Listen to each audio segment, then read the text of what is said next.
আমার টাকার এখনো জোগাড় হয় নাই। আমি বাঁচতে চাই আমার ছেলের জন্য। ফেসবুকে প্রকাশিত এক পোস্টে দেখা যায় দুরারোগ্য ক্যান্সারে আক্রান্ত এক অসহায় মায়ের করুণ অবস্থা। তার পরিবারের পক্ষে এই ব্যয়বহুল চিকিৎসার করানো অসম্ভব। এই পোস্টটি চোখে পড়ে বিবেকানন্দ শিক্ষা ও সংস্কৃতি পরিষদ রাঙ্গুনিয়া শাখার। মানবিকতার ডাকে সাড়া দিয়ে তারা দ্রুত উদ্যোগ নেন। পরিষদের সভাপতি জনাব বাবলু শীল সরাসরি অসুস্থ মায়ের বাড়িতে ছুটে যান। তার অবস্থার খবর নিয়ে প্রাথমিকভাবে চিকিৎসার জন্য আর্থিক অনুদান প্রদান করেন। স্বামী বিবেকানন্দ বলছেন, আমরণ কাজ করে যাও, সেবা করে যাও।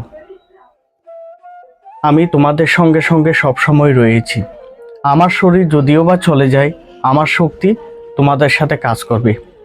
যে শক্তির বলে আজ আমরা বিবেকানন্দ শিক্ষা ও সংস্কৃতি পরিষদ রাঙ্গুনিয়া শাখা এই অসহায় মায়ের পাশে আসতে পেরেছি। আমার নাম পূর্ণিমা তালুকদার। আমি আজকে 2 বছর ধরে অসুস্থ। আমার একটা বাচ্চা আছে, বাচ্চার বয়স 8 বছর চলতেছে, ক্লাস 4-এ পড়ে। এখন পরীক্ষা চলতেছে। আমার নন্নসের বাসায় তাকে আমার কাছে রাখতে পারতেছি না। আমি অপারেশনের জন্য 1,40,000 টাকা লাগবে।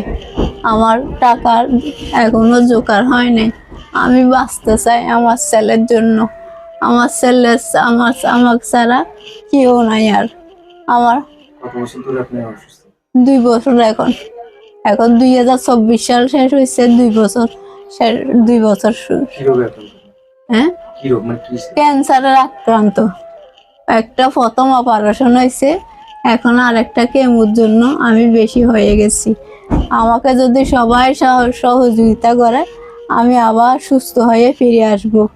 আপনারা সবাই আমাকে সহযোগিতা করেন, বাংলাদেশের মানুষ।